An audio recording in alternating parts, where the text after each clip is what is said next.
Video को start करने से पहले मेरा उन सभी स्टूडेंट से रिक्वेस्ट है जो हमारे चैनल पर नए हैं और जिन्होंने अभी तक हमारे चैनल को सब्सक्राइब नहीं किया है, तो जल्दी से आप हमारे चैनल को सब्सक्राइब करिए और बेल आइकन को प्रेस कर दीजिए, जिससे आपको हमारे आने वाली वीडियोस का नोटिफिकेशन मिलता रहे। स्टूडेंट्स, मेरी यही कोशिश है स्टूडेंट्स कि मैं आप लोगों को बहुत ही ईजी वे में समझाऊँ टॉपिक्स को, जिससे आप लोगों को समझने में बहुत आसानी हो और आप लोग अपने बोर्ड एग्जाम्स में अच्छे मार्क्स स्कोर कर पाएँ। तो चलिए स्टूडेंट्स, स्टार्ट करते हैं आज का वीडियो।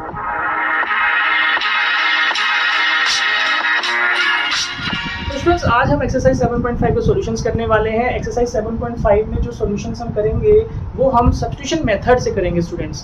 तो मुझे उम्मीद है कि आप लोगों ने जो मेरा पिछला वीडियो था एक्सरसाइज 7.4 का, उस वीडियो को अच्छे से देख के सब्स्टिट्यूशन के कॉन्सेप्ट को समझा होगा। स्टूडेंट्स, आपने ध्यान दिया होगा कि एक्सरसाइज 7.4 भी एक सब्स्टिट्यूशन के मेथड का ही क्वेश्चन थे, जिसमें कि एक फॉर्मूला बना दिया गया। जो फॉर्मूला था वो हमारा सब्स्टिट्यूशन मेथड से ही डिराइव हुआ था। तो उसमें जो कॉन्सेप्ट लगा था, मैंने बताया था आपको कि हमें फंक्शन में देखना होता है कि क्वेश्चन के अंदर दो चीजें होती है, एक फंक्शन और एक फंक्शन का डेरिवेटिव। तो ऐसी कंडीशन में जहां सीधा सीधा हमें मिल रहा है फंक्शन और सीधा सीधा उसका डेरिवेटिव मिल रहा है, तो उस कंडीशन में डायरेक्टली हम वो फॉर्मूला लगा सकते हैं जो टू स्पेशल फॉर्म्स थी। ठीक है, अब यहाँ पे जो ये एक्सरसाइज है, इस एक्सरसाइज में भी दो चीजें होती है, फंक्शन होता है, फंक्शन का डेरिवेटिव होता है। बट फंक्शन का डेरिवेटिव हमें डायरेक्टली नहीं दिया होता है, वो डिस्गाइज फॉर्म में होता है, वो छुपा हुआ होता है उसके अंदर, आपको उसको फाइंड आउट करना होता है। और ऐसा हो भी सकता है कि, और ऐसा भी हो सकता है कई बार कि भाई फंक्शन का डेरिवेटिव ना दिया हो। समझिए बात। तो सब्स्टिट्यूशन कैसे लगेगा उस क्वेश्चंस में, वहां पे हमें क्वेश्चंस को मैनिपुलेट करना पड़ता है। मोस्टली इन क्वेश्चंस में हम ऐसे ही करेंगे कि भाई मैनिपुलेट करके क्वेश्चंस को सॉल्व करेंगे। तो ध्यान से देखिएगा भाई इसके सॉल्यूशंस कैसे करेंगे। इन सॉल्यूशंस को करने के लिए मैं एक बार दोबारा कहता हूं कि स्टूडेंट्स, आप लोग 7.4 के सॉल्यूशंस को दोबारा देखिए। उस वीडियो में जो कॉन्सेप्ट्स हैं सब्स्टिट्यूशन के, उसको समझिए स्टूडेंट्स पहले। ठीक है, जिन स्टूडेंट्स को सब्स्टिट्यूशन के कॉन्सेप्ट समझ में नहीं आए हैं, उसको वीडियो को अच्छे से देखिए तो समझ में आ जाएगा। तो आप इस सॉल्यूशन को देखेंगे तो समझ में आएगा। तो मैं 7.4 के सॉल्यूशंस का लिंक इस वीडियो के डिस्क्रिप्शन बॉक्स में डाल रहा हूं, आप उस वीडियो को जरूर देखें और फिर 7.5 के सॉल्यूशंस देखें, बिकॉज मैं यहाँ पे क्वेश्चंस डायरेक्टली करवाऊंगा। कॉन्सेप्ट्स की बात हम यहाँ नहीं करेंगे। सब्स्टिट्यूशन का जो कॉन्सेप्ट है वो मैं पिछली वीडियो 7.4 के सॉल्यूशन समझा चुका हूँ। तो चलिए स्टूडेंट, स्टार्ट करते हैं फर्स्ट क्वेश्चन। तो देखिए यहाँ पे जो क्वेश्चन गिवन है आपके पास, फर्स्ट का फर्स्ट, पहले तो आप आई ले लीजिए, e की पावर 2x अपॉन में 1 प्लस ex dx। तो देखिए जैसे मैंने बोला डायरेक्टली हमारे पास सीधा सीधा नहीं दे रखा होगा डेरिवेटिव, तो यहाँ पे 1 प्लस ex है। तो देखिए ex के मैं डेरिवेटिव करूँगा तो ex ही आएगा, लेकिन ऊपर e2x है, तो मैं e2x को ब्रेक डाउन करके ex डॉट ex लिख सकता हूँ ना। बात समझिए। तो भाई ex dx ये जो है हमारे पास एक फंक्शन के डेरिवेटिव यहाँ से निकल जाएगा। कैसे, देखिए पुट करिए आप 1 प्लस ex को t। तो भाई ex का डेरिवेटिव करेंगे, इसको डिफरेंशिएट करते हैं विद रिस्पेक्ट टू x, लिख लीजिएगा। फिर यहाँ से ex ही आएगा, ये dt बाई dx आ जाएगा। dx को हम इधर भेज देंगे। मैंने ये चीज़ समझाई थी कैसे करती है, मैंने ये चीज़ समझाई थी पिछली वीडियो में कि भाई जो हमारे पास डेरिवेटिव का पार्ट है उसके साथ dx को भी हम फाइंड कर लेते हैं t की टर्म्स में, तो ये dt बन गया। तो अब आप सब्स्टिट्यूशन पे आ जाइए, ऑन अप्लाइंग सब्स्टिट्यूशन लिख लीजिएगा। तो i इज इक्वल टू, देखिए जो ये ex dx है, ये वाला जो क्वेश्चन है, इस चीज़ को देखिए, ये तो dt बन गया ना, इसको आप dt लिखिए। और जो 1 प्लस ex है उसको मैंने t ले लिया था, ये t आ गया, बचा ex। तो ex तो यहाँ नहीं लिख सकते भाई, क्योंकि जब हम सब्स्टिट्यूशन लगाते हैं तो हमारे पास वेरिएबल चेंज होना चाहिए। भाई क्वेश्चन x में था, हमने सब्स्टिट्यूशन लिया t वेरिएबल में, तो क्वेश्चन पूरा t में चेंज होना चाहिए अब। लेकिन अभी देखिए सब्स्टिट्यूशन यहाँ से ex dx के dt बन गया, ये वाला t बन गया, बचा हुआ ex, तो ex नहीं लिख सकते। तो उसको हम क्या करेंगे, जो सब्स्टिट्यूशन में लगाया था वहां से वैल्यू निकालेंगे इस तरीके से। तो t-1, देखिए अब सब्स्टिट्यूशन लगाने के बाद कंप्लीटली t में चेंज हो गया। आई समझ में बात। अब इसका इंटीग्रेशन हम इजीली कर पाएंगे कि हम इसके पहले जो डिनोमिनेटर है इसको सेपरेट कर लीजिए। तो देखिए t बाई टी 1 हो जाएगा, 1 बाई टी ऐसे ही रहेगा। अब इन दोनों का आप जब इंटीग्रेशन निकालेंगे तो 1 का तो t आएगा और यहाँ पे आपका log t आ जाएगा जी, प्लस c लगा दीजिए। ठीक है ना। अब फाइनली t की वैल्यू पुट कर दीजिए, क्योंकि हमें सॉल्यूशन x की टर्म्स में ही देना है, बिकॉज क्वेश्चन हमारा x की टर्म्स में था। तो आप t की वैल्यू पुट करेंगे 1 plus ex minus log of 1 plus ex। ठीक है जी। अब देखिए यहाँ पे भी आप आंसर को छोड़ सकते हैं, बिकॉज इसका डिफरेंशिएशन करेंगे तो आपके पास यही चीज आ जाएगी, जो क्वेश्चन था वही आ जाएगा। तो ये भी आंसर सही है, बट इसके आगे हम एक स्टेप और लगा सकते हैं। वो क्या कि भाई जो कांस्टेंट टर्म है, देखिए एक तो c कांस्टेंट है और एक 1 कांस्टेंट है, तो इन दोनों को मैं एक ही कांस्टेंट में कन्वर्ट कर सकता हूँ। इस तरीके से देखिएगा ध्यान से, इसको मैं कैपिटल C ले लिया, या और कोई लेटर भी ले सकते हैं, और मैं मेंशन कर दूंगा वेयर कैपिटल C जो है 1 प्लस स्मॉल c। देखिए ये हमारा फाइनल आंसर हो गया। राइट स्टूडेंट्स, अगर ये स्टेप नहीं भी करेंगे तो भी चलेगा, this is also correct answer. Right, I hope basic concept समझ में आया होगा। नाउ फर्स्ट का सेकंड पार्ट देखते हैं। फर्स्ट के सेकंड पार्ट में देखिए क्या दे रखा है। वही मैंने जो बताया था आप लोगों को कि फंक्शन डायरेक्टली हमें नहीं दिए, फंक्शन को हमें ढूंढना पड़ेगा यहाँ पे। देखिए कैसे भाई, e 1/x है, e की पावर -1/x है +1, तो भाई इसको मैं डिफरेंशिएट करूंगा तो ex itself आएगा, तो दूसरा dx तो है ही नहीं यहाँ पे, मतलब ये फंक्शन नहीं बन रहा है, ठीक है ना। अब देखिए इसके नीचे डिनोमिनेटर में x² दे रखा है, भाई x² का डेरिवेटिव 2x होता है, तो 2x भी सेपरेट नहीं है मेरे पास, तो ये x² यहाँ कर क्या रहा है, क्यों दिया हुआ है ये सोचिए। बिकॉज जो e की पावर 1/x दी है, इसको ध्यान दीजिए, 1/x का डेरिवेटिव क्या होता है भाई -1/x², और माइनस ऑलरेडी दिया हुआ है, तो -1/x को मैं पुट कर लूंगा, समझिए पुट कर लीजिए -1/x t, इसका डेरिवेटिव क्या बनेगा, positive 1/x² equal to dt/dx, dx को इधर लिख लेना है। तो समझिए क्या हुआ, इतने पोर्शन की जो वैल्यू है t की टर्म्स में dt आ गई। ये ऑन अप्लाइंग सब्स्टिट्यूशन, आप देखिए i इज इक्वल टू ये e की पावर, ये मैंने t ले लिया था तो t आ गया, और +1 dt, ठीक है जी, ये तो हमारा dt बन गया, समझ में आ रहा होगा। इंटीग्रेशन कर दीजिए, et का et इटसेल्फ आ गया, +1 का t आ गया, प्लस c, t की वैल्यू पुट कर दीजिए, आप नेक्स्ट स्टेप में करिएगा, मैं यहीं पे कर रहा हूँ, -1/x, और ये t की वैल्यू पुट करेंगे तो ये -1/x, तो ये हमारा सोल्यूशन हो गया स्टूडेंट्स, ठीक है जी, आया समझ में, नोट डाउन कर लीजिए, then we will do the second question. चलिए स्टूडेंट सेकंड का फर्स्ट पार्ट सॉल्व करते हैं। तो सबसे पहले आपको पता है क्या करना है, क्वेश्चन को आई ले लीजिए, इंटीग्रेशन x/x+4 dx। देखिए इस टाइप का जो क्वेश्चन आता है जहाँ पे भी हमारे पास x की पावर 1 है और इस पे भी 1 है, तो भाई किसी को भी पुट करेंगे तो 1 आएगा डेरिवेटिव, तो 1 तो प्रेजेंट होता ही है क्वेश्चन में। तो आप क्या कीजिए, ऐसे क्वेश्चन में जो रूट वाली टर्म है उसको आप x ले लीजिए विदाउट रूट, मतलब रूट के अंदर जो टर्म है इसको आप t ले लीजिए, सब्स्टिट्यूशन लगा दीजिए। तो जब आप x+4 को t लेंगे तो यहाँ से देखिए 1 आएगा, ये dt/dx होगा, dx को इधर भेज देना है हमें पता है, तो dx की वैल्यू dt आ गई। और आप देखिए x की वैल्यू यहाँ से निकाल के रखिए, जो t-4 बन रहा है, तो सब्स्टिट्यूशन हम अप्लाई करेंगे, ऑन अप्लाइंग सब्स्टिट्यूशन, ये जो x है इसकी वैल्यू t-4 बन गई, dx की वैल्यू dt बन गई, और जो नीचे है वो √t बन गया, समझिए, ठीक है जी। अब आप इसको सेपरेट करिए, तो देखिए सेपरेट करूंगा तो t/√t -4/√t dt। अब आप इसको नेक्स्ट स्टेप में करिएगा, t/√t, अब आपको पता है ये √t में कन्वर्ट हो जाएगा, 4/√t में हम इसको क्या कर सकते हैं, इस तरीके से लिखेंगे t4 t की पावर -½ भाई दोनों का इंटीग्रेशन करिए, ये क्या होगा ½ + 1, तो जो मेरे पास आंसर आएगा t की पावर 3/2 यानी कि 2/3 इधर आ गया, -4 इंटू ये √t बन जाएगा 2√t + c, ठीक। आप t की वैल्यू पुट कर दीजिए, तो देखिए 2/3 x+4 to the power 3/2 -8 √x+4 + c। तो भाई ये भी हमारे पास आंसर सही आ रहा है, बट अगर मैं यहाँ छोड़ दूंगा तो कुछ बच्चों को लगेगा कि भाई आंसर मैच नहीं हो रहा है। तो आप क्या करिए, यहाँ पे इसको आगे और सिंप्लीफाई कीजिए कि भाई कॉमन हम ले सकते हैं। कॉमन कैसे, भाई x+4 की पावर 3/2 है यहाँ, और x+4 की पावर ½ है, तो जो कम पावर है वो कॉमन आ जाएगा, मतलब x+4 की ½ पावर कॉमन ले लीजिए, यानी कि रूट के साथ, और 2 भी दोनों में कॉमन आ रहा था। यहाँ से क्या बचेगा, देखिए यहाँ से x+4 बचेगा अपॉन में 3, कैसे भाई इन दोनों को इंटू करेंगे तो यही चीज़ आने वाली है ना। आई होप क्लियर होगा स्टूडेंट्स, -8 + c, यहाँ पे 4 बेटा 8 लिख दिया मैंने, ये 4 क्योंकि 2 तो कॉमन ले लिया था, एलसीएम ले लीजिए, ये 3, ये हो जाएगा आपका 12। तो देखिए आंसर आया फाइनली, इसको हम ऐसे लिख के x - 8 ये हो जाएगा + c। This is our solution for the first part. बहुत इंपॉर्टेंट क्वेश्चन है स्टूडेंट्स, ध्यान से देखिएगा। क्वेश्चन देखने में बहुत सिंपल है, बट थोड़ा सा कैलकुलेशन यहाँ पे आपको ध्यान से करना है, राइट। और एक और चीज़ मैं यहाँ पे बताना चाहता हूँ स्टूडेंट्स इस क्वेश्चन में, कि ये क्वेश्चन अब ऐसा जरूरी नहीं है कि मैं सब्स्टिट्यूशन ही लगाना है। इस क्वेश्चन को हम बहुत सिंपली विदाउट सब्स्टिट्यूशन भी कर सकते थे। कैसे, देखिए मैं इसका ऑल्टरनेट बता देता हूँ। ये जो टर्म है इसको मैं अगर +-4 कर दूँ, देखिए x+4 - 4, भाई ये 7.2 में किया हुआ है हमने शायद कहीं पे, इस टाइप का क्वेश्चन मैनिपुलेट करके, तो ये x+4 के साथ इसको अलग कर सकते हैं। देखिए ये सिंप्लीफाई होके x+4 का रूट बन जाएगा, और यहाँ पे ये ऊपर आके x+4 की पावर -½ तो ये चीज़ यहाँ पे हमारे पास ये वाली टर्म आ चुकी है। इसका इंटीग्रेशन करना है, मैं अभी इंटीग्रेशन मैंने लगाया नहीं है, इंटीग्रेशन करना है, तो इसका इंटीग्रेशन हम करेंगे तो 2/3 x+4 की पावर 3/2 -4 इंटू 2 √x+4। तो देखिए यही आंसर हमारा यहाँ पे आ रहा था, समझिए। मतलब ऐसा कोई ज़रूरी नहीं है कि भैया आपको सब्स्टिट्यूशन लगाना ही पड़ेगा क्वेश्चन में। हाँ, कुछ क्वेश्चन ऐसे होते हैं जो विदाउट सब्स्टिट्यूशन नहीं हो सकते। वो कौन से क्वेश्चन होते हैं कि जहाँ पे हम क्वेश्चन को इस तरीके से सेपरेट नहीं कर सकते, जहाँ पे हम टर्म्स को सेपरेट नहीं कर सकते अलग अलग, वहाँ पे सब्स्टिट्यूशन या और कोई इंटीग्रेशन का मेथड लगता है। आ रही बात समझ में। लेकिन जहाँ पे हम टर्म्स को मैनिपुलेट करके फंक्शन को टर्म्स को अलग अलग लिख सकते हैं, तो वो आप without any method of integration भी कर सकते हैं, राइट। थोड़ा कॉन्सेप्ट आ रहा है समझ में? चलिए अच्छी बात है।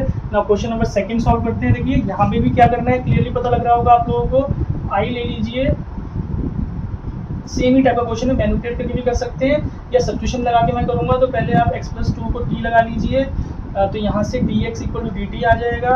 यहाँ से x की वैल्यू t - 2 हो गई, सब्स्टिट्यूशन लगाइए यहाँ पे t - 2 और ये √t dt, t में कन्वर्ट हो गया, ब्रैकेट खोल दीजिए, t की पावर 3/2 हो जाएगा ये 1, और ये हाफ पावर इनकी ऐड हो जाएगी -2 की पावर हाफ, इंटीग्रेशन लगा देंगे। तो देखिए यहाँ से क्या इंटीग्रेशन बन रहा है इसका, +1 करेंगे इसमें तो ये हो जाएगा आपका 5/2, तो 2/5 इधर आ जाएगा, t की पावर 5/2 -2 t की पावर 3/2 होगा तो 2/3 t की पावर 3/2 + c। t की वैल्यू नेक्स्ट स्टेप में पुट कर लीजिएगा, मैं यहीं पे डाल दे रहा हूँ। t की वैल्यू हमारी x + 2 है, यहाँ पे ये 4/3 बन रहा है स्टूडेंट्स। ठीक है, कॉमन लेके अगर लिखना है तो कॉमन ले लीजिएगा, this is the answer. I hope आपको समझ में आ गया होगा स्टूडेंट्स कैसे किया गया है, राइट। नाउ नोट कर लीजिए, then we will do the third question. चलिए स्टूडेंट्स क्वेश्चन नंबर 3 का फर्स्ट पार्ट सॉल्व करते हैं। देखिए यहाँ पे आप क्या करिए भाई, मैं यहाँ पे क्वेश्चन को आई ले लेता हूँ यहीं पे, तो इसको देख के पता लग रहा है स्टूडेंट्स, नीचे देखिए डिनोमिनेटर में x² + 1 है, तो x² का डेरिवेटिव 2x होता है, तो 2x में से x तो प्रेजेंट है ना, तो आप इसको पुट कर लीजिए। देखिए सॉल्यूशन यहाँ पे मैं बता रहा हूँ, x² + 1 को आप t लेंगे तो ये 2x dx = dt बन रहा है, इस 2 को नीचे भेज दीजिए तो x dx dt/2, न्यूमरेटर की वैल्यू निकल गई। तो आप ऑन अप्लाइंग सब्स्टिट्यूशन करेंगे तो 1/2 को बाहर रखिए, ऊपर dt और नीचे देखिए t²। आई समझ में बात, t को ऊपर ले जाएंगे, नेक्स्ट स्टेप में लिखिएगा, मैं इसको यहीं पे लिख देता हूँ भाई, जो हमारे पास t² है वो t - 2 बन गया, तो इसका इंटीग्रेशन क्लियरली 1/2 +1 करेंगे तो ये -½ आएगा, नीचे आके -t हो जाएगा +c, तो भाई -1/2 x² + 1c। I hope clear होगा स्टूडेंट्स आंसर आप लोगों को, ठीक है जी। अब देखिए इस क्वेश्चन को हम जो 7.4 में जो सीखा था उससे भी कर सकते हैं। कैसे, देखिए यहाँ पे स्पेशल फॉर्म बना दूंगा मैं इसको, भाई मैंने यहाँ पे 2 से डिवाइड किया, 2 से मल्टीप्लाई किया, ठीक है जी, समझ में आ रहा है। तो ये क्या फॉर्म हो गई, ऊपर हमारे पास क्या है f' है, और ये जो है ऊपर आके fx की पावर n बन जाएगा, समझ गए आंसर। तो ये -2 है, तो इसका जो मैं आंसर लिखूंगा सीधा सीधा fxn + 1/n+1 बार 1/2 है, समझिए। तो भाई 1/2 fx, ये था हमारा x² + 1 की पावर n+1, n -2 है ऊपर जा करके, तो -2 + 1 अपॉन -2 + 1 + c। तो यहाँ पे 1/2, ये -1 बन रहा है तो माइनस बाहर आ जाएगा, ये -1 बनेगा, इसको नीचे लिख लेंगे। देखिए ये आया सॉल्यूशन। तो स्टूडेंट्स मैं ये कहना चाह रहा हूँ कि भाई आप लोग क्वेश्चनों को अच्छे से समझिए, कॉन्सेप्ट को समझिए, इंटीग्रेशन के कॉन्सेप्ट को। ऐसा नहीं है कि भाई आपको एक ही मेथड लगा के सॉल्व करना है, ठीक है ना। आपके अगर माइंड में आ रहा है कि भाई हाँ इसमें वो चीज़ लग सकती थी तो वो भी लगा सकते थे, कि मैंने इस क्वेश्चन को 7.4 वाले मेथड से सॉल्व करके दिखा दिया आपको। और ये सब्स्टिट्यूशन से भी ऐसे हम कर सकते हैं जिसमें प्रॉपर सब्स्टिट्यूशन लगा रहे हैं तो, राइट, ठीक है स्टूडेंट्स, आ रहा है समझ में। आप कोई भी मेथड इसमें लगा सकते हैं। चलिए ठीक है, now question number second part solve करते हैं इसका। थोड़ा ध्यान से देखेंगे, थोड़ा कंफ्यूजिंग हो सकता है स्टूडेंट्स आप लोगों के लिए।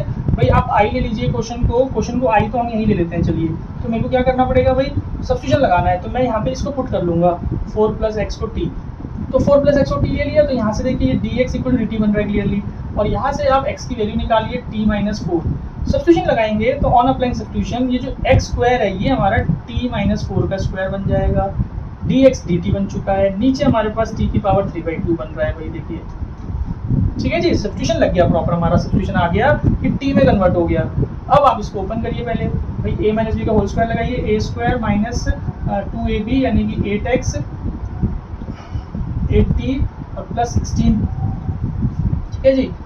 t 3/2 था तो ये t 3/2 सबके साथ अलग करिए, समझ में आ रहा होगा स्टूडेंट्स, ये dt। तो यहाँ पे देखिए t को हम सिंप्लीफाई कर सकते हैं, t2 - 3/2 ये ऊपर जाके नेक्स्ट स्टेप में करिएगा स्टूडेंट्स, तो ये 4 - 3 यानी कि 1/2 आ गया यहाँ पे, t1 भाई t1 - 3/2 होगा, तो ये -1/2 बच गया बेटा। ध्यान दीजिए, आपको समझ आ रहा होगा स्टूडेंट्स, नेक्स्ट स्टेप में करिएगा, जिनको समझ नहीं आ रहा है वो ध्यान से देखिए, थोड़ा सा कॉन्सेंट्रेशन करिए। मैं एक ही स्टेप में लगा रहा हूँ क्वेश्चन को अप्लाई, ये ऊपर जाके सीधा सीधा t की पावर -3/2 बन रहा है ना। अब आप इंटीग्रेशन लगा दीजिए भाई, इंटीग्रेशन कैसे लगेगा बताइए, t की पावर हाफ का आप +1 करेंगे तो 3/2, तो 2/3 t की पावर 3/2, यहाँ पे -½ है तो हमें पता है -½ का 2√t बन जाएगा जी, सीधा लिख दिया मैंने। ठीक है जी। यहाँ पे -3/2 है, +1 करेंगे तो अगेन ये -12 बन जाएगा, तो यानी कि +16 डॉट टी की पावर -12 अपॉन में -2 ऊपर इंटू कर दिया प्लस सी। ना टी की वैल्यू पुट कर देते हैं 2/3, टी हमारा क्या था जी, देखिए 4 + x, यहाँ पे 4 + x की पावर 3/2 -16 रूट टी का मतलब हो गया आपका √4 + x, इसको आप हाफ पावर लिख सकते हैं -32 अपॉन में आ जाएगा ये √4 + x C. So this is our solution for the second part of the third question. थोड़ा सा कंफ्यूजिंग है, ध्यान से देखिएगा। यहाँ पे जो स्टेप्स है आपको अलग अलग लगाने हैं, मैंने एक ही स्टेप में लगा के सॉल्व किया है। आई होप आपको समझ में आ रहा होगा, और इतना आपको समझना भी पड़ेगा स्टूडेंट्स, ठीक है। चलिए आप इसको नोट करिए, then we will do the fourth question. ना फोर्थ का फर्स्ट पार्ट देखते हैं स्टूडेंट्स। फोर्थ के फर्स्ट पार्ट में आप देखिए क्या कीजिएगा। फोर्थ का फर्स्ट पार्ट आइए लीजिए क्वेश्चन को, इंटीग्रेशन 4x³ √5 - x² dx। तो स्टूडेंट्स यहाँ पे आपको थिंकिंग प्रोसेस क्या रखना है कि भाई हमारे पास दो चीज़ें हैं। 4x³ का डेरिवेटिव हम करेंगे तो ये आ रहा है मेरे पास 12x², x² आ रहा है, लेकिन x² सेपरेटली मेरे पास नहीं है, मतलब x² मुझे dx के साथ अलग निकालना पड़ेगा, तो x² यहाँ पे अलग नहीं हो सकता। अच्छा, आप इसको स्टेप करें, अगर आप इसको डेरिवेटिव करेंगे तो 5 - 2x² को तो 2x आ रहा है -2x, तो वो 2x यहाँ से आ सकता है। तो देखिए इसको थोड़ा सा चेंज करके लिखिए पहले क्वेश्चन को, भाई 2x डॉट 2x² √5 - x²। अब आप इसको पुट करिए 5 - x² को t, यहाँ से आ जाएगा -2x dx = dt, तो माइनस को यहाँ से हटा के इधर भेज दीजिए -dt, सब्स्टिट्यूशन लगाइए। देखिए i = माइनस बाहर रहेगा 2x, ये जो dx है ये dt बन गया, यहाँ से ये चीज़ √t बन चुकी है, और ये जो चीज़ है 2x², इसको क्या करेंगे भाई यहाँ से निकालने की कोशिश करिए, x² को उधर भेजिए 5 - t = x², और जो 2 है उसको इसके साथ बाहर ही कर देते हैं जी, क्लियर है। तो इसकी वैल्यू जो हो गई हमारे पास 5 - t। आई होप समझ में आ गया होगा स्टूडेंट्स, इतना आपको समझ में आना चाहिए, ठीक। अब हम क्या करेंगे, i = -2 बाहर रहेगा तो इसको ओपन कर लीजिए, 5√t का मतलब हाफ कर लीजिए, ये हो जाएगा -t की पावर 3/2 + c। अब इंटीग्रेशन करेंगे, प्लस c मैंने नहीं लगाना था यहाँ पे, dt। अब आप इंटीग्रेशन कर दीजिए, देखिए i = -2 × 5 t की पावर 3/2 हो जाएगा यहाँ पे, तो ये 2/3, ठीक है जी, इंटू में है, और ये ब्रैकेट में रहेगा, माइनस ये आपका +1 करने पे क्या बन रहा है भाई 5/2, तो 2/5 यहाँ बाहर आ जाएगा, t की power 5/2 + c। t put up कर दीजिए, सिंप्लीफाई करके लिख दीजिए, आंसर आ जाएगा 10 × 20/3, t का मतलब था 5 - x² की पावर 3/2, इंटू कर दीजिए अंदर +4/5 5 - x² की power 5/2 + c। So this is the solution. I hope students आपको समझ में आ गया होगा ये क्वेश्चन। नाउ फोर्थ का सेकंड पार्ट देखते हैं। देखिए यहाँ पे हम क्या करेंगे, इन i = इंटीग्रेशन dx अपॉन में x - √x दिया हुआ है, तो आप इसमें √x कॉमन ले लीजिए पहले, फिर dx = √x कॉमन लेंगे तो ये √x - 1 बन जाएगा। आई समझ बात की, यहाँ पे दो टर्म्स नहीं थी, एक बाइनोमियल टर्म था, दो टर्म्स इंटू में करने के लिए हमने √x कॉमन लिया, तो दो टर्म्स इंटू में आ गई। अब आप देखिए जो ये वाला टर्म है इसको पुट कर लीजिए भाई, √x - 1 को मैं अगर t लूँगा तो इसका डेरिवेटिव तो 1/2 √x होता है, dt/dx, फिर dx को इधर भेजिए, 2 को इधर भेजिए, बात समझिए, यहाँ dx ये 2dt, कैसे, हमें तो ये √x के साथ dx की वैल्यू निकालनी थी, तो वो 2dt बन गया ऑन अप्लाइंग सब्स्टिट्यूशन, तो 2 बाहर dt अपॉन में ये चीज़ क्या बन गई t। देखिए आई होप क्लियर होगा। नाउ 2 log t, तो भाई 2 log ऑफ जो है √x - 1, ये मॉड्यूलस में आप डालिए +c, ये हमारा सॉल्यूशन आ गया स्टूडेंट्स, क्लियर होगा। आई होप आप इसको नोट कर लीजिए, then we will do the fifth question. Question number 5 solve करते हैं। मैंने इसका थोड़ा सॉल्यूशन कर लिया है, मैं आपको एक्सप्लेन कर देता हूँ कि भाई जो क्वेश्चन हमें गिवन था उसमें हमने √x को t ले लिया, ठीक है जी। तो √x को t लेने के बाद हमने x को t² कर दिया, स्क्वायरिंग बोथ साइड। अब इसका डिफरेंशिएट हम करेंगे तो x का 1 होगा, इसका डिफरेंशिएशन 2t dt/dx आएगा, विद रिस्पेक्ट टू x हमने किया है, dx को इधर भेज दीजिए, तो 2t dt हमारे पास dx की वैल्यू आ गई। नाउ अब ऑन अप्लाइंग सब्स्टिट्यूशन, यहाँ पे देखिए ध्यान से कि भाई x की जो वैल्यू है वो तो t² आ चुकी थी, तो x की जगह मैंने t² लिख लिया, और dx की वैल्यू हमने यहाँ से निकाली 2t dt, तो 2t dt यहाँ आ गया हमारे पास, और नीचे 1 + √x को केवल t लिया था, तो 1 + t। आगे समझ में बात, इस क्वेश्चन को ऐसे ही सॉल्व करना पड़ेगा। इसमें किस चीज़ को पुट करना है, √x को t लेके सॉल्व करना है, ठीक है। अब देखिए यहाँ पे जो टर्म आया तो ये इंटू करके 2t³ हो गया, तो ऊपर हमारे पास न्यूमरेटर में डिग्री ज़्यादा है, डिनोमिनेटर में डिग्री कम है हमारे वेरिएबल की t की, तो इसको हम लॉन्ग डिवाइड कर देंगे। तो देखिए मैंने यहाँ लॉन्ग डिवाइड किया है, आप लोग इसको नोट कर सकते हैं। लॉन्ग डिवाइड करके जो क्वोशिएंट आया उसको हमने ऐसे लिखना है, प्लस रिमाइंडर अपॉन में डिवाइजर जो था, ये आपको पता है भैया, हमने पहले वाली एक्सरसाइज में किया हुआ है। अब देखिए यहाँ से इसका इंटीग्रेशन निकालेंगे, 2 दोनों में कॉमन है, 2 देखिए सारी टर्म्स में कॉमन है 2, तो 2 कॉमन ले लीजिए, 2 बाहर आ गया। और मैं इंटीग्रेशन करता जाऊँगा, टी स्क्वायर का टी 3/3 माइनस टी का टी स्क्वायर बाई 2 प्लस 1 का टी आ जाएगा क्योंकि 2 कॉमन आ चुका है यहाँ पे, minus log 1 plus T plus C. Clear होगा स्टूडेंट्स? नाउ टी की वैल्यू पुटअप कर दीजिए, तो देखिए क्या आंसर आ रहा है, 2 टी की वैल्यू √x है, तो √x की पावर 3, यानी कि इसकी पावर में, इसको पावर के टर्म्स में लिखेंगे तो 3/2/3। ये जो होगा हमारा बताइए x की पावर 2/2 यानी कि 1 हो जाएगा, इसमें रूट कट जाएगा, रूट कट जाएगा स्क्वायर से, और t हमारा √x minus log of 1 plus √x। तो काफ़ी इंटरेस्टिंग क्वेश्चन है स्टूडेंट्स, को ध्यान से सॉल्व करिएगा, नोट कर लीजिए अच्छे से, then we will do the second part of this. चलिए स्टूडेंट्स 5 का सेकंड पार्ट सॉल्व करते हैं, बिल्कुल सेम फर्स्ट के जैसा ही है ये। तो देखिए क्या किया जाएगा, यहाँ पे जैसे √x था तो यहाँ x की पावर 3/4 गिवन है, और यहाँ ओनली x था, यहाँ हाफ दिया हुआ है पावर में। तो आप क्या कीजिए, पहले जो x की पावर 1/4 है उसको t ले लेंगे, जैसे हमने √x को ले लिया था t है ना, x की पावर हाफ को। तो यहाँ से आप देखिए कि भाई x की वैल्यू तो t4 बनेगी, t की पावर 4 बन जाएगी, और जब इसको डिफरेंशिएट कर देंगे तो 1 = 4t³ अपॉन dt/dx, dx इधर भेज दिया तो dx की वैल्यू ये बन गई। अब क्वेश्चन में x हाफ भी चल रहा है, तो उस x हाफ का वैल्यू यहीं से निकाला हमने, t² निकलेगा। नाउ अब हम सब्स्टिट्यूशन पे आएंगे, तो ऑन अप्लाइंग सब्स्टिट्यूशन, ध्यान से देखिए x हाफ को मैंने पुट कर लिया t², ठीक है जी, और जो ये dx है, dx की वैल्यू 4t³ dt, ये पुट हो गया, और नीचे हमें पता है 1 + t³ बन जाएगा, क्योंकि 1/4 को तो t ले चुके थे। आई समझ बात, सब्स्टिट्यूशन लगाया है, ये ध्यान से देखिए, बहुत इंपॉर्टेंट तरीका है इन क्वेश्चंस को करने का। तो ये सब्स्टिट्यूशन यहाँ पे लग गया। अब जो सॉल्व किया हमने, 4 बाहर लिखा मैंने, t5, t की पावर 5 ऊपर आ गया, और ये नीचे 1 + t³ है। नाउ इसमें हमें पता है क्या करना है भाई, लॉन्ग डिवाइड कर दीजिए, तो ये एक ही स्टेप में डिवाइड हो रहा है क्योंकि t² रिमाइंडर बच रहा है, और यहाँ डिवाइजर की डिग्री ज़्यादा है तो आगे सॉल्व नहीं होगा डिवाइड। तो इसको मैंने अरेंज कर लिया क्वोशिएंट, और फिर रिमाइंडर अपॉन डिवाइजर। देखिए ध्यान से देखिए, अब इसके 2 पार्ट कर दिए भाई, 4 के साथ इसका इंटीग्रेशन तो मैंने कर ही दिया डायरेक्टली, t³/3 हो जाएगा। अब इसका इंटीग्रेशन ध्यान से समझिएगा कैसे होगा, कि ये हमारी 7.4 वाले की फॉर्म बन रही है, जो स्पेशल फॉर्म वहाँ पे थी, क्योंकि यहाँ पे अगर मैं देखिए 3 इधर लगा दूँ और 3 से डिवाइड कर दूँ, तो इसका डेरिवेटिव ऊपर बन गया 3t² आ रहा है यहाँ पे इसका डेरिवेटिव, और नीचे क्या है t। तो ये जो फॉर्म है हमारी, ये फॉर्म हो गई f'(x/fx)। तो बताइए क्या होता था इसका इंटीग्रेशन, log fx, राइट, याद है? तो क्या निकलेगा बताइए, I = 4t³ minus 4/3 log, clear होगा स्टूडेंट्स? नाउ 4/3 कॉमन आ रहा है देखिए, और t की वैल्यू पुटअप कर दीजिए, t 1/4 है तो ये x की पावर 3/4 बन जाएगा, माइनस log यहाँ पे t³ है तो भाई t 3/4 आ जाएगा, x 3/4 आ जाएगा। ये ब्रैकेट को क्लोज कर दीजिए। This is your solution for the second part of the fifth question. Fifth के दोनों पार्ट काफी इंटरेस्टिंग है, और इसी तरीके से जो सॉल्व करना है ध्यान से कीजिएगा स्टूडेंट्स, अपना उसको नोट कर लीजिए, then we will do the sixth question.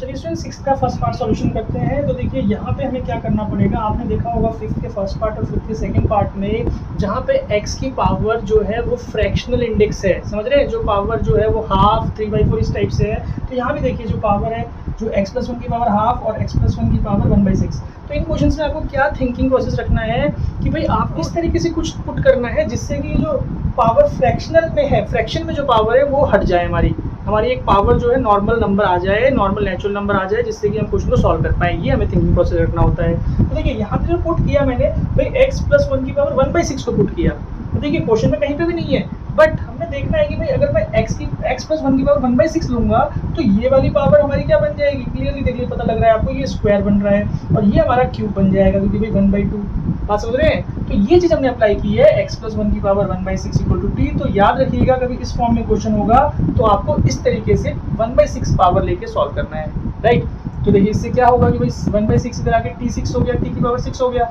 Now differentiate कर दिया हमें, यहाँ 1 आएगा, 6t⁵ dt/dx, dx इधर भेज दिया तो dx की वैल्यू निकल गई। Now on applying substitution, question को देखिए ध्यान से, dx की वैल्यू हमारी ये पुट हो गई, अपॉन में जो ये √x+1 है, तो मैंने बताया था आपको, इसमें से वैल्यू निकालेंगे, 1/2 करेंगे तो 3 इधर आ जाएगा, t³ हो गया, राइट। और यहाँ पे x+1 की पावर 1/3 है, तो 1/3 को यहीं पे रख के 2 इधर भेजेंगे तो ये t² हो गया, आई होप क्लियर होगा स्टूडेंट्स, इतना आपको समझना पड़ेगा। ये थोड़ा सा कॉम्प्लिकेटेड लग सकता है, लेकिन ध्यान से देखिए, मेरी कोशिश है कि मैं आपको इजी तरीके में समझाऊं, इसलिए पहले मैंने सॉल्यूशन कर लिया है, फिर मैं इसको एक्सप्लेन कर रहा हूँ, जिससे आप लोगों को ईजी लगेगा समझने में। ठीक है, तो अब यहाँ पे जब ये कंडीशन आ गई तो देखिए टी स्क्वायर यहाँ से कॉमन आ गया, इसमें से भी टी स्क्वायर मैंने बाहर लिख लिया, टी स्क्वायर कैंसिल आउट हो गया, राइट। अंदर जो बचा T cube upon T plus one, तो इसको लॉन्ग डिवाइड करना है, तो मैंने यहाँ लॉन्ग डिवाइड भी शो किया हुआ है आप लोगों के लिए, आप इसको भी नोट कर सकते हैं, समझ सकते हैं। लॉन्ग डिवाइड से जो हमारा क्वेश्चन आता है उसको हमें लिख लेना है, और प्लस लगा के रिमाइंडर अपॉन जो डिवाइजर है वो लिख लेना है। तो यहाँ तक हमारा क्वेश्चन सिंप्लीफाई हो चुका है। अब इसका इंटीग्रेशन करना बाकी है स्टूडेंट्स, तो चलिए इंटीग्रेशन करते हैं इसका। यहाँ से t3/3 T square by 2 plus T, और ये हमें पता है लॉग में चला जाएगा t प्लस 1। ठीक है जी, इसको मॉड्यूलस में रखिए प्लस सी। नाउ टी की वैल्यू पुटअप करेंगे, तो यहाँ 1/6 है, तो भाई ये क्या बनेगा, देखिए ध्यान से, ये आपका बन जाएगा x प्लस 1 की पावर हाफ, तो ये रूट आ गया। यहाँ पे 2 है तो ये क्यूब रूट बन जाएगा, आप समझिए। ठीक है जी, 1/3 भी लिख सकते हैं, और t जो है वो हमारा सीधा सीधा x प्लस 1 की पावर 1/6 ही रहने दीजिए इसको, और माइनस log t हमारा क्या है जी, x प्लस 1 की पावर 1/6 प्लस 1 प्लस c। तो ये सॉल्यूशन हो गया, आप इसको कॉमन लेकर के या एलसीएम लेकर के लिख सकते हैं, this is our solution. I hope students clear होगा, ध्यान रखिएगा इस टाइप के क्वेश्चन इसी तरीके से किए जाते हैं, तो आप इसको नोट कर लीजिए, then we will do the second part. चलिए 6 का सेकंड पार्ट सॉल्व करते हैं। मैंने इसका सॉल्यूशन कर दिया है पूरा, मैं इसको एक्सप्लेन कर देता हूँ, ध्यान से देखिएगा कि भाई हमने क्या करना है 6 के सेकंड पार्ट में। पहले आप आई ले लीजिए इसको, और जो इसका डिनोमिनेटर है इसको पुट कर लीजिए। तो इसको पुट करके देखिए क्या होगा, हम x की वैल्यू निकालेंगे। स्टूडेंट्स इतने क्वेश्चन करके आपको समझ में आया होगा, जो 5th के फर्स्ट, सेकंड और 6th के फर्स्ट में लगाया है कि हमें पुट करने के बाद केवल x की वैल्यू निकालनी है, जिससे हम डिफरेंशिएट करें तो dx की वैल्यू आ जाए। तो इसी कॉन्सेप्ट में ये चल रहा है। dx की वैल्यू निकालने के लिए हमने क्या किया, इसको पुट किया t के लिए, और यहाँ से स्क्वायरिंग बोथ साइड करके t स्क्वायर हो गया, 1 को इधर भेजा, रूट x बचा, अगेन स्क्वायरिंग कर दिया, तो केवल x रह गया। अब यहाँ पे मैं differentiating with respect to x करेंगे तो x का 1 आ जाएगा, आपको पता है। ये हमारा 2 ये चीज़ और 2t। आई होप डेरिवेटिव अच्छे से समझ में आ रहा होगा। यहाँ पे मैंने ब्रैकेट ओपन नहीं किया है, इसी को पूरा x मान के, मतलब x स्क्वायर का 2x कर दिया, और फिर चेन रूल से इसका दोबारा यहाँ लगाए 2t dt, तो यहाँ से 2t दोबारा लगाए, और उसके साथ dt/dx आएगा विद रिस्पेक्ट टू x कर रहे थे हम, dx को इधर भेज दिया, तो ये चीज़ हमारे पास क्लियरली dx की वैल्यू आ गई। ठीक है, नाउ अब ऑन अप्लाइंग सब्स्टिट्यूशन, यहाँ पे आ जाइए क्वेश्चन में, i इज इक्वल टू, ये जो है देखिए dx की वैल्यू ये वाली पूरी हमने पुट कर देनी है, और अपॉन में ये t बन चुका था, तो t से t तो कैंसिल ही हो गया, तो ये इजी बन गया हमारे पास, 4 हमने बाहर कर दिया, t स्क्वायर माइनस 1 का इंटीग्रेशन, t स्क्वायर का t³/3, 1 का इंटीग्रेशन t, और t की वैल्यू पुटअप कर दी हमने, root of 1 plus root x, ये फॉर 3। अब इसको जो है रूट को आप 3/2 भी लिख सकते हैं यहाँ पे, या इसको ऐसे ही छोड़ सकते हैं, माइनस दिस। तो ये हमारे पास सॉल्यूशन आ गया स्टूडेंट्स। ठीक है, आई होप समझ में आया होगा, इसको ध्यान से देखिए। इसमें बेसिक कॉन्सेप्ट यही है कि जितने भी हमने क्वेश्चन किए हैं, हमें इस तरीके से कुछ पुट करना है ताकि x की वैल्यू निकले, और जब हम उसमें डिफरेंशिएट करेंगे तो हमारे पास dx की वैल्यू इजीली निकल जाएगी, राइट। नोट कर लीजिए, then we will do the 7th question. चलिए स्टूडेंट 7 का फर्स्ट पार्ट देखते हैं। मैंने इसका सॉल्यूशन कर दिया है, अगेन मैं आपको सॉल्यूशन समझा देता हूँ। तो देखिए सॉल्यूशन में हम क्या करेंगे कि जो हमारे पास x को डिनोमिनेटर में गिवन है x⁴, इसको मैंने ब्रेक डाउन कर लिया x³ करके। इससे होगा क्या कि x³ को तो मैं 1/x³ लिख लूँगा, और ये जो नीचे x था उसको स्क्वायर रूट करके x स्क्वायर कर दिया। आगे होगा समझ में क्या किया है, क्योंकि ये एक ही स्क्वायर रूट में आ जाएगा, तो ये टर्म सिम्प्लीफाई कर सकते हैं कैसे, 1/x² और x² करके 1। तो ये चीज़ जो आ गई इसको मैं पुट करूंगा, क्योंकि इसका डेरिवेटिव यहाँ पे आ गया 1/x³। कैसे, अगर 1/x² का डेरिवेटिव करोगे तो -2/x³ आ रहा है, तो भाई समझ में आ रहा है, तो यानी कि x³ 1/x³ dx निकल जाएगा। तो इसलिए हमने इसको पुट कर लिया t, इसका डेरिवेटिव लगाया -2/x³ = dt/dx, dx को इधर भेजा, -2 को इधर, मतलब हमने क्या किया, ये जो पोर्शन है 1/x³ dx की वैल्यू हमने फाइंड आउट कर ली, दैट इज dt/2 -dt/2। इसको हमने सब्स्टिट्यूशन लगाना है, ऑन अप्लाइंग सब्स्टिट्यूशन। देखिए इतने पोर्शन की वैल्यू -dt/2 -1/2 बाहर रहेगा dt, और ये जो पोर्शन था t था, तो t की पावर हाफ, क्योंकि रूट है। देखिए समझ में आया, सब्स्टिट्यूशन यहाँ तक समझ में आया, तो इसके आगे तो आप खुद कर सकते हैं। तो इसका इंटीग्रेशन कर दिया हमने, 2/3 के 1/2 प्लस 1 करेंगे तो 3/2, और 2/3 इधर। t की वैल्यू हमने पुटअप कर दी, ये वाली जो हमने t की वैल्यू ली थी 1/x² + 1। तो ये हमारा सोल्यूशन आ गया स्टूडेंट्स। ध्यान से देखिए, थोड़े ट्रिकी क्वेश्चन है, क्वेश्चन को मैनिपुलेट नहीं करेंगे तो क्वेश्चन सॉल्व नहीं होगा। ठीक है, तो इस तरीके से मैनिपुलेट करके क्वेश्चन को सॉल्व किया जाता है। नोट डाउन कर लीजिए, then we will do the second part of the 7th question. तो स्टूडेंट्स हम अपने लास्ट क्वेश्चन पे आ गए हैं इस एक्सरसाइज के 7th का सेकंड क्वेश्चन। तो देखिए इसको किस तरीके से करेंगे, ध्यान से देखिएगा। मैं इसका सॉल्यूशन यहाँ सॉल्व करवा देता हूँ आप लोगों को। I is equal to integration, अब देखिए D X upon x square ले लीजिए रूट के अंदर ही, तो एक्स स्क्वायर में कॉमन लूंगा तो 1/x स्क्वायर प्लस 1 बन जाएगा, समझिए। डी एक्स तो यहाँ लिख चुका हूँ मैं, ठीक है जी। आया समझ में? मैनिपुलेट करना है, जबरदस्ती करना है एक क्वेश्चन को सॉल्व करने के लिए। मैनिपुलेट, क्वेश्चन को चेंज करना है अपनी कन्वीनियंस के अकॉर्डिंगली। तो यहाँ पे रूट जो ये एक्स स्क्वायर है ये बाहर आके एक्स क्यूब बना देगा भाई, समझ में आया बात? ये एक्स क्यूब बन जाएगा और ये अंदर बचा सेम चीज़ जो फर्स्ट पार्ट में आ रहा था, इसको पुट कर लीजिए। 1/x स्क्वायर प्लस 1 को टी ले लेंगे तो -2/x cube equal to D T by D X. D X को इधर भेजिए, X cube equal to D T by -2। आया समझ? ये पुटअप कर लीजिए। आई इज इक्वल टू, देखिए यहाँ पे -1/2 को बाहर रखिए, ये पोर्शन जो है हमारा D X upon X cube की वैल्यू हमारी D T by D T आ चुकी है, ये हमारा टी की पावर हाफ बन गया भाई। इसको ऊपर ले जाइए, समझिए टी की पावर -हाफ इंटीग्रेशन करना है तो हमें पता है ये क्या होता है, ये होता है जी 2√t प्लस सी, 2 से 2 कट गया, minus √1/x square plus 1 plus C, इसको ऐसे छोड़ सकते हैं। So this is the solution for the last question of our 7.5। तो स्टूडेंट्स ये जो एक्सरसाइज है काफ़ी कंफ्यूजिंग एक्सरसाइज है आप लोगों के लिए। इस एक्सरसाइज की 2, 3, 4 बार आप प्रैक्टिस करेंगे तब आप लोगों को ये अच्छे से समझ में आएगा स्टूडेंट्स। तो अच्छे से प्रैक्टिस कीजिए इस एक्सरसाइज की, और फिर मैं कुछ दिनों बाद आप लोगों के लिए 7.6 के सॉल्यूशंस लेके अपलोड करूँगा। तब तक आप इस एक्सरसाइज को अच्छे से सॉल्व कीजिए। Thank you students, bye, take care.